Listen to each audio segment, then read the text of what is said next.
اللہ فرماتے ہیں واصحاب الشمال ما اصحاب الشمال، جن کو بائیں ہاتھ میں اعمال نامہ دیا جائے گا کتنے ہی برے ہیں، فی سموم و حمیم، گرم لو اور کھولتے ہوئے پانی میں، انہم کانوا قبل ذالک مترفین، جہنم کی آگ میں ہوں گے، فرمایا یہ وہ لوگ تھے جو دنیا میں اترایا کرتے تھے، وَكَانُوا يُصِرُّونَ عَلَى الْحِنْثِ الْعَظِيمِ، ایک بہت بڑا جرم ان کی زبان سے سرزد ہوتا تھا۔ وہ کیا جرم تھا؟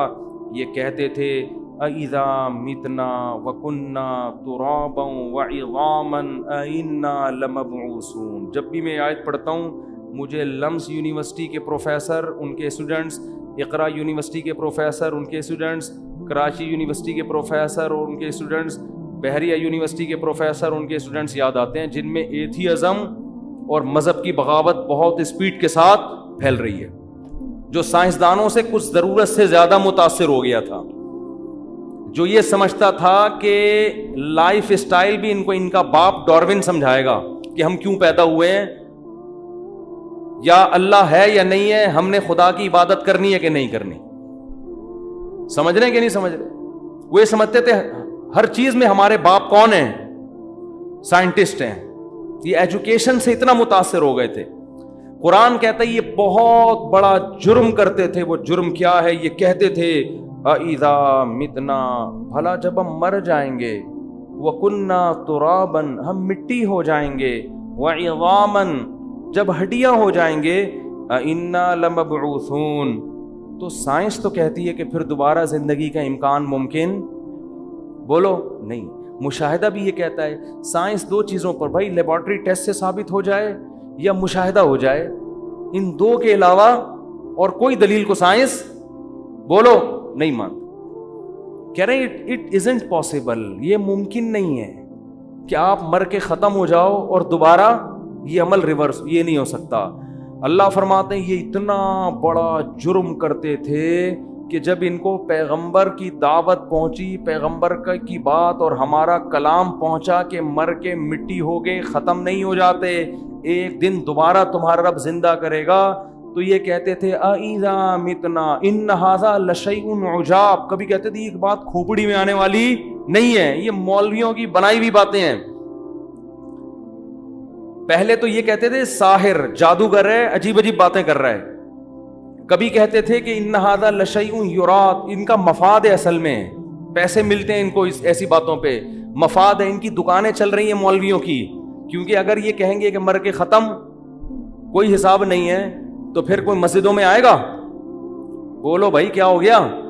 کوئی مسجد کیا 27ویں رات، کیا 28ویں رات، کیا رمضان، کیا شوال، لائف کو انجوائے کرو، کیا ساس، کیا سسر، کیا ابا، کیا دادا، کیا نانا، کیا بچی، کیا بہن، کیا او بھائی گدے گھوڑے کی طرح زندگی گزارو، کتے پالو، بچے پیدا کرنے کی ضرورت بولو نہیں، کتے پالو، بلی پالو، وہ بھی آپ کو انٹرٹین کرتے ہیں، بھیجتے ہیں، بچوں کی کیا ضرورت ہے بھائی، یہ ٹینشن خام خاگی، کیونکہ یہ بھی ایتھیس بنے گا بڑا ہو کر۔ یہ تو مذہب سکھاتا ہے نا، باپ کے حقوق، ماں کے حقوق، خالہ کے حقوق، نانی کے حقوق، مذہب کے علاوہ تو اگر آپ مذہب کو چھوڑتے ہو تو پھر تو بھائی ڈاروین کی نظریے کی پیداوار ہو، آپ بندر سے اتفاق سے وجود میں آئے ہو۔ جو اتفاقی حادثے کی نتیجے میں کوئی چیز اگر بنتی ہے تو پھر ان کا آپس میں ریلیشن نہیں ہوتا، اچھا برا نہیں ہوتا، پھر انجوائے بن گئے اتفاق سے، اب اتفاق سے کھاؤ، جو کچھ کھا سکتا ہے وہ کیا کرے؟ کھائے، وہ کھانے پینے کو فوکس کرو، عیاشی کو فوکس کرو۔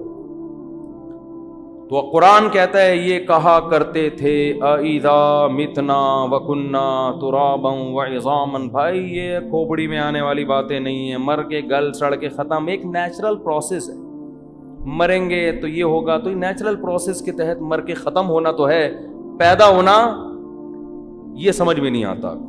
اللہ فرماتے ہیں قل، ان کو کہہ دو، ان الاولین والآخرین، تمہیں تو اپنا پیدا ہونا سمجھ میں نہیں آ رہا نا کہ کیسے ہوں گے، جو آدم سے لے کے اب تک دنیا میں آئے ان کو بھی، والآخرین جو قیامت آئیں گے سب کو، لمجموعون، سب نے اکٹھا ہونا ہے، الی میقات یوم معلوم، ایک ٹائم میں نے متعین کر دیا، اس میں سارے A to Z اپنے سامنے لا کے کھڑا کر دوں گا میں۔ ثم انکم، اس کے بعد ہوگا کیا؟ اللہ سب سے پہلے ان کو اس تانے کا جواب دے گا، پہلے سزا دے گا، اور جب ان کو سزا دے گا تو یہ کہیں گے یہ ہمیں سزا کیوں مل رہی ہے؟ تو اللہ کہے گا, ان کے اس طعنے کا جواب دے گا کہ تم جو یہ الفاظ کہا کرتے تھے نا, اور تمہارے پاس میرے اس دعوے کے اتنے دلائل تھے, ان دلائل کو تم نے نظر انداز کیا, اور اپنی یونیورسٹی کے اس بدبخت پروفیسر کو جو اپنے پیدا کرنے والے کا, وہ اپنے باپ کو تو مانتا تھا کہ میں باپ سے پیدا ہوا ہوں, ماں کو بھی مانتا تھا ماں سے پیدا ہوا ہوں, لیکن باپ اور ماں اتفاق سے وجود میں آ گئے. اتنی بیوقوفوں والی باتیں کیا کرتا تھا. اس گدھے کی خاطر تم نے اپنے خدا کا انکار کیا, اس کی تمہیں یہ سزا ملے گی. تو اللہ فرماتے ہیں ثم انکم ایھا الضالون المکذبون, اے گمراہ لوگوں اور اے خدا کی آیتوں کا انکار کرنے والوں, لآکلون من شجر من زقوم, اس درخت سے تمہیں کھلاؤں گا جس کا نام زقوم ہے, جس کے بارے میں حدیث میں آتا ہے کہ ایک اس کا تھوڑا سا پانی نکال کے اگر میٹھے سمندر میں ڈال دیا جائے تو وہ سمندر کڑوا ہو جائے. فمالئون منہ البطون, اسی سے اپنا پیٹ بھرو گے. فشاربون علیہ من الحمیم, تیز کھولتا ہوا پانی تمہیں پلانے کے لیے دیا جائے گا. فشاربون شرب الہیم, وہ تیز کھولتا ہوا پانی جس سے منہ انسان کا جل جائے, ایسے پیو گے جیسے پیاسے اونٹ پانی پیتے ہیں, اور ایک گھونٹ بھر کے وہ نگلنے کی کوشش کرتے ہیں. ھذا نزلہم یوم الدین, جو روز جزا ہے اس دن ان کی میری طرف سے یہ میزبانی ہوگی. کیوں اے اللہ تو ظالم نہیں ہے؟ فرمایا نحن خلقناکم, ہم نے تم کو پیدا کیا تھا پہلی مرتبہ ڈاروین کے نظریے پہ تم پیدا, وہ بیوقوف احمق, اس کو یہ وہ ایسی باتیں کر کے گیا ہے. مور کے پروں میں اتنے خوبصورت رنگ, یہ کلر جب وہ مور پھیلاتا ہے, دنیا میں کوئی احمق نہیں کہہ سکتا کہ یہ آٹومیٹیکلی خود سے وجود میں, یہ کلر خود بخود وجود میں آ گئے ہیں. کوئی بیوقوف یہ بات نہیں کرتا. یہ ڈاروین کہہ کر گیا اور یہ گدھے سارے اسی کو فالو کر کے گئے ہیں. ویسے یہ بڑے فنٹر بنے پھرتے ہیں, ہم کوئی بات عقل کے خلاف نہیں کرتے, ہم عقل پرست ہیں. میں لوگوں سے ان گدھوں سے ایک سوال پوچھتا ہوں کہ ایک کاغذ پہ ایک انسان کی تصویر بنی ہوئی ہو, بے جان تصویر, آپ کسی پروفیسر سے پوچھیں اس گدھے سے کہ اگر ڈاروین یہ دعویٰ کرتا کہ اربوں کھربوں سال میں کسی کاغذ پہ انسان کی ایسی تصویر اتفاق سے بن گئی ہے تو مان لیتے؟ آپ کہو گے کبھی بھی اتفاق سے ایک تصویر, بے جان تصویر, بولو نا, نہیں بن سکتی. نہیں جی, ڈاروین نے ایک ثبوت بھی دیے ہیں کہ وہ ایک دفعہ وہ ہوا تھا, وہ طوفان آیا ہوگا, رنگ کے ڈبے گر گئے ہوں گے, پھر وہ ڈبے یوں کر کے گرے ہوں گے, پھر ایک برش یوں چل گیا ہوگا, پھر ایک کروڑوں سال میں یوں چل گیا ہوگا, پھر یوں چل گیا, ہوتے ہوتے ایک پورا چہرہ وجود میں آ گیا. کہو گے بھائی نہیں ہو سکتا ایسا. کمال ہے, یہ تو مان نہیں رہے کہ بے جان تصویر وجود میں آ گئی, اور وہ تصویر ایک پتلے کی شکل میں وجود میں آئی, اور اس میں 2 آنکھیں سچی مچی کی لگی ہیں جو دیکھتی ہیں, 2 کان سچی مچی کے ہیں جو سنتے ہیں, دماغ کھوپڑی میں فٹ ہے جو سوچتا ہے, زبان ہے جو بولتی ہے, دانت ہے جو چباتے ہیں. ایک ایک چیز اتنی خوبصورت انداز میں اس کھوپڑی میں فٹ ہو گئی. تصویر جو بے جان تھی وہ خود بن نہیں سکتی, یہ پوری چلتی پھرتی تصویر جو پتلا ہے اور چلتا بھی ہے پھرتا بھی, اس کے جوائنٹ فکس ہو گئے. ایسا ہاتھ اب تک نہیں بنا سکے, ایسے جوائنٹ اب تک نہیں بنا سکے جو ہماری ہڈیوں میں لگے ہوئے. ایک ایک چیز بن گئی, معدے کا نظام, گردوں کا نظام, دل کا نظام, سوچنے کا نظام, آنکھوں میں پلکیں لگا دی ہیں خوبصورتی کے لیے, آئی بروز بنا دی ہیں, ایک ایک چیز. الم نجعل لہ عینین ولسانا وشفتین, ابھی تو اللہ یاد دہانی کرا رہا ہے, آخرت میں بتائے گا نہیں, سزا دے گا.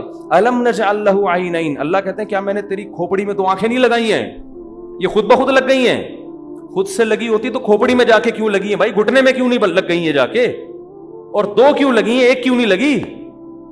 2 آنکھیں ایڈجسٹمنٹ ان کی دیکھو یار, ذرا سی ایڈجسٹمنٹ دونوں پتلیوں کی دائیں بائیں ہو جائے تو دیکھنے کا سارا سیٹ اپ برباد. 2 آنکھیں فٹ ہوئی ہیں اور ایسی زبردست ایڈجسٹمنٹ کہ موت تک وہ ایڈجسٹمنٹ آپ کی دائیں بائیں نہیں ہوتی. ان آنکھوں کی پتلیوں کے فاصلے سے بندہ ٹریس ہو جاتا ہے. قرآن کہہ رہے ہیں الم نجعل لہ عینین, کیا میں نے تیری 2 آنکھیں نہیں بنائی؟ ولسانا وشفتین, یہ زبان میں نے نہیں بنائی کیا؟ یہ تو سمجھتا ہے خود سے بن گئی ہے. وشفتین, تیرے جو 2 ہونٹ ہیں تو کیا سمجھتا ہے خود بخود بن گئے ہیں؟ فلقتحم العقبہ, اللہ کہتے ہیں کہ کہ ایسے ایسے کام میں نے کیے لیکن تو اپنی ذمہ داری پوری کرنے کے لیے تیار نہیں ہے. ہم اللہ سے پوچھتے ہیں کہ اللہ ما ادراک مل عقبہ, اللہ کہتا ہے تمہیں کیا پتا وہ گھاٹی کیا ہے جس پہ میں تمہیں چلنے کا کہہ رہا ہوں. کیا انداز ہے دیکھو قرآن کا. قرآن کہہ رہے ہیں میں نے تیری کھوپڑی میں 2 آنکھیں لگا دی, 2 کان بنا دیے, دل, دماغ, جگر, اتنے احسانات کر دیے, پھر میں نے تجھے ایک حکم دیا ایک گھاٹی سے گزر جا, یہ آرام دہ راستہ چھوڑ کر میری خاطر اس مشکل راستے سے گزر جا. تو اس مشکل راستے سے گزرنے کے لیے تیار نہیں ہے, تو آرام طلب ہے. اللہ کہتے ہیں بتاؤں کیا مشکل راستہ ہے جس پہ چلنے کا حکم دے رہا ہوں میں. فک رقبہ, وہ مشکل راستہ یہ ہے کہ مخلوق کے بھی حقوق ادا کر اور خدا کے بھی. مخلوق کا بھی آپس میں ریلیشن ہے, اخپل طریقے سے زندگی نہیں. ایتھیس کا ریلیشن نہیں ہوتا آپس میں. تھوڑا وہ اپنی ماں کو نہیں مانتا, باقیوں کو کیا مانے گا. اکثر دہریے اپنی بوڑھی ماں کو اولڈ ہاؤس میں جمع کراتے ہیں, اور مذہبی لوگ اپنی بوڑھی ماں کے پاؤں میں جنت تلاش کر رہے ہوتے ہیں. وہ کیا مخلوق کے حق ادا کرے گا. اللہ فرماتے ہیں فک رقبہ, مخلوق کے حق میں یہ ہے کہ غلاموں کو غلامی کے طوق سے آزاد, غلام خرید کے آزاد کرو. اللہ تمہیں اس کا حکم دے رہا ہے. آج غلام نہیں ہے لیکن غلاموں جیسی زندگی گزارنے والے لوگ موجود ہیں, ان کو غلامی سے آزاد کرو, ان کے لیے آواز اٹھاؤ. فک رقبہ وما ادراک مل فک رقبہ او اطعام فی یوم ذی مسغبہ. اللہ ہم سے کوئی ناجائز مطالبے نہیں کر رہا کہ میں نے تمہیں بنایا, میں نے آنکھیں دی, میں نے کان دیے, تو بس ایسے ہی الٹے حکام دے رہا ہو کہ اب صبح آدھا گھنٹہ الٹے لٹکا کرو. بہت سے مذہبوں میں یہ بھی ہوتا ہے. ہندوؤں میں آپ دیکھو بھگوان کو خوش کرنے کے لیے کرالنگ کرتا ہوا دہلی جا رہا ہے, ایسے دیکھیں نا آپ یوٹیوب پہ پڑے ہوئے آپ کو نظر آئیں گے. ہندوؤں میں آپ کو نظر آئیں گے بھگوان کو خوش کرنے کے لیے ننگا بیٹھا ہوا ہے ایسے. وہ کہتے ہیں بھگوان اس سے خوش ہوتا ہے, نیچرل ہے, ننگے پیدا, وہ برہنہ پیدا ہوا ہے تو کپڑے کیوں پہنے. وہ تو شکر ہے انٹرویو کے دوران کسی نے میز سامنے لا کے رکھ دی اس کے, ورنہ میں یہ باتیں آپ کے سامنے نہیں کر سکتا. میں نے دیکھا وہ شکر ہے کسی نے, اور پھر پوچھ رہا ہے کہ اس تکلف کی بھی کیا ضرورت ہے یہ میز رکھنے کی. ہمارا خدا ہم کو ایسے بےہودہ کاموں کا حکم نہیں دے رہا. بعض قوموں میں خدا کو خوش کرنے کے لیے گنجے ہو کے گھوم رہے ہیں. برما میں جاؤ سارے ٹنڈے, مذہبی لوگ, پنڈت کیا ہیں ان کے ٹنڈ. وہ کہتے ہیں خدا بال کٹانے سے خوش ہوتا ہے. کہاں لکھا ہوا بھی خدا کو تمہارے بالوں سے کیا لینا دینا یار. بعض کہتے ہیں نہیں بال بڑھانے سے خدا خوش ہوتا ہے. سکھ کو دیکھ لو آپ, سکھوں کو اتنی بڑی بڑی لٹیں ہیں, بغلوں کے بال بھی بڑھ رہے ہیں, اور پتہ نہیں باقی رپورٹوں کا تو ہمیں پتہ نہیں ہے. بہرحال قیاس کیا جا سکتا ہے انسان. وہ کہتے ہیں اس سے خدا کیا ہوتا ہے خوش ہوتا ہے. خدا نہیں خوش ہوگا بھائی اس سے. اس کو کیا کہ تم نے پورا جن بنے ہوئے ہو تم. بعضوں نے کیا کیا, بالکل سفید چٹ ہو گئے, کچھ کیا کر رہے ہیں, ہندو کیا کر رہے ہیں, وہ مندر جا رہا ہے کرالنگ کرتا ہوا, وہ پتہ نہیں 24 گھنٹے سے لیٹ کے جا رہا تھا. اس کا انٹرویو لیا, مر جائے گا بھائی. کہہ رہے نہیں وہ بھگوان اس سے خوش ہوتا ہے. لیکن ہمارا خدا ہمیں کیا کہتا ہے, نہ ایتھیس کی طرح ہمیں یہ کہتا ہے کہ اس خدا کا انکار کرو, نہ دوسرے مذہبی لوگوں کی طرح ہمیں یہ کہتا ہے اس خدا کو مان کے یہ الٹے کام کرنا شروع کر دو. نہ یہ کہتا ہے کہ جنگلوں میں نکل جاؤ عیسائی راہبوں کی طرح دنیا چھوڑ چھاڑ کے بس اللہ کرو. نہ کیا پیارے حکام دیے. فک رقبہ, اللہ کہتے ہیں میری تیری آنکھیں بنائی ہیں. یہ ڈاروین کے نظریے کے تحت نہیں بنی ہے اتفاق سے. میں نے تیری زبان بنائی, میں نے تیرے ہونٹ بنائے, ایک چیز تیرے پوری باڈی میں نے ڈیزائن کی ہے. تو اللہ فرماتے ہیں فلقتحم العقبہ, اب میں تجھے کہہ رہا ہوں ذرا مشکل راستے سے چل. وہ مشکل راستہ کیا ہے, فک رقبہ, انسانیت میں جو بھی غلامی کی زندگی گزار رہا ہے اسے غلامی کے طوق سے آزاد کر. میں اندرون سندھ جانتا ہوں ایسے علماء کو جن کو اللہ نے دولت بھی دی, وہ اندرون سندھ جا کے انتہائی غریب طبقہ, جن کو سندھیوں میں جو ظالم قسم کے لوگ ہیں, بعض لوگ انہوں نے قرضے دے کے نا غلام بنایا ہوا ہے. تو یہ ان کے قرضے ادا کر کے ان کو اس غلامی سے نکالتے ہیں. اس میں ہندو بھی ہیں, ہندوؤں کو بھی نکالتے ہیں. بہت سو کو مسلمان کر دیا, ان کے لیے الگ ادارے بنائے ہوئے ہیں. یہ چھپ کے کام ہو رہا ہے جو دنیا کے سامنے نہیں ہے. یہ انہی آیتوں پر عمل کر رہے ہیں کہ غلاموں کو غلامی کی طوق سے نکالو. انسان اللہ کا غلام بننے کے لیے آیا ہے, انسانوں کا غلام بننے کے لیے نہیں آیا کہ سودی قرضے دے کے ان کو آپ جکڑ لیں. IMF نے بھی ہم کو غلام بنایا ہوا سودی قرضے دے دے کے. اب ہم غلام بنے ہوئے, ہماری اپنی پالیسیاں نہیں چل سکتی کیونکہ ہم نے اتنا کھا لیا ہے, اتنا کھا لیا ہے, اور جتنا کھایا اتنا لے لو, نہ نہ نہ نہ, اس سے کئی گنا, لیکن ہم غلام بنے ہوئے. تو انہی کی پالیسیوں پہ ہمارے تعلیمی ادارے انہی کی پالیسیوں پہ چل رہے ہیں, تو یہ بھی غلامی ہے, اپنا کچھ بھی نہیں رہا ہمارا. تو اللہ فرماتے ہیں انسانیت کو غلامی کے طوق سے نکالو. اگر تم یہ مانتے ہو کہ یہ آنکھیں خود نہیں بنی, یہ کس نے دی ہیں؟ میں نے دی ہیں. فَكُّ رَقَبَةٍ أَوْ إِطْعَامٌ فِي يَوْمٍ ذِي مَسْغَبَةٍ, فرمایا شدید بھوک والے دن کسی مسکین کو کھانا کھلاؤ. اگر تم چاہتے ہو کہ اس خدا کا بولو شکر ادا کرو. او مسکینن او اطعام فی یوم ذی مسغبہ, مسکینن ذا متربہ, کیا ہے؟ او مسکینن ذا یتیمن ذا مقربہ او مسکینن ذا متربہ. فرمایا کسی قرابت دار یتیم کو تلاش کر کے اس پر احسان کرو. قرابت دار یتیم کون ہوتا ہے؟ آپ کا باپ مر گیا, آپ کا چھوٹا بھائی یتیم ہے, اب اس کی وراثت مت کھاؤ بلکہ اس کے مال کی بولو حفاظت. اگر بچی ہے اس کے مال کی حفاظت کرو. عورت سمجھ کے, بچی سمجھ کے, کمزور سمجھ کے اس کی جائیداد کاروبار کے نام پہ, بزنس کے نام پہ ہڑپ مت کرو, اس پر احسان کرو. لیکن ہمارے یہاں الٹا ہو رہا ہے معاملہ. او مسکینن ذا متربہ یتیمن ذا مقربۃ او مسکینن ذا متربہ ثم كان من الذين آمنوا وتواصوا بالصبر وتواصوا بالمرحمہ. اور فرمایا یہ تمہاری نیکیاں قبول اس شرط پہ کروں گا کہ تم اس خدا پر ایمان بھی رکھتے ہو, اس کی توحید, اس کے پیغمبروں پر. اگر اس خدا پر ایمان نہیں رکھتے تو بل گیٹس کی طرح ساری دنیا کو کھلا کھلا کے آدھے ہو جاؤ, اس دنیا میں تھینک یو کی شکل میں تمہیں بدلہ مل جائے گا, میرے پاس تمہارے لیے کوئی اجر نہیں ہے. کیونکہ میں نے اصول بنایا ہے وَيُطْعِمُونَ الطَّعَامَ عَلَى حُبِّهِ مِسْكِينًا وَيَتِيمًا وَأَسِيرًا, کہ غریبوں کو کی خدمت میری محبت کی بیس پر ہوگی تو قبول کروں گا, میری محبت کی بیس پہ نہیں ہے تو غریبوں سے جا کے اس کا اجر مانگو, مجھ سے اجر مانگنے کی ضرورت نہیں ہے. لوگ کہتے ہیں نا وہ ان کے ٹرسٹ بنے ہوئے ہیں, گوروں کے بہت کھلاتے ہیں, کرتے, مانتا ہوں میں, ان کے ہاں بھی بڑے بڑے سخی لوگ پیدا ہوئے ہیں جو دنیا کو کھلا رہے ہیں, ہاسپٹل بنا دیے, فری علاج ہو رہا ہے, بہت ہیں. لیکن اللہ کہہ رہے ہیں کہ جو خدمت میری محبت کی بیس پہ ہوگی, مجھ سے ایمان کی بیس پہ ہوگی, تو اس کا اجر مجھ سے مانگنا. جو میرے لیے نہیں ہے تو جس کے لیے ہے اس سے مانگنا. سیدھی سی بات ہے. اللہ کہتے ہیں تم نے کیا تو تھینک یو مل گیا نا تمہیں. لوگ تمہارا نام یاد کر رہے ہیں, قبروں پہ سلوٹ پیش کیا جا رہا ہے, مرنے کے بعد تمہارے حق میں مضامین آ رہے ہیں, لوگ تمہاری مثالیں دے رہے ہیں, بہت اچھا, مل گیا بس یہ اجر.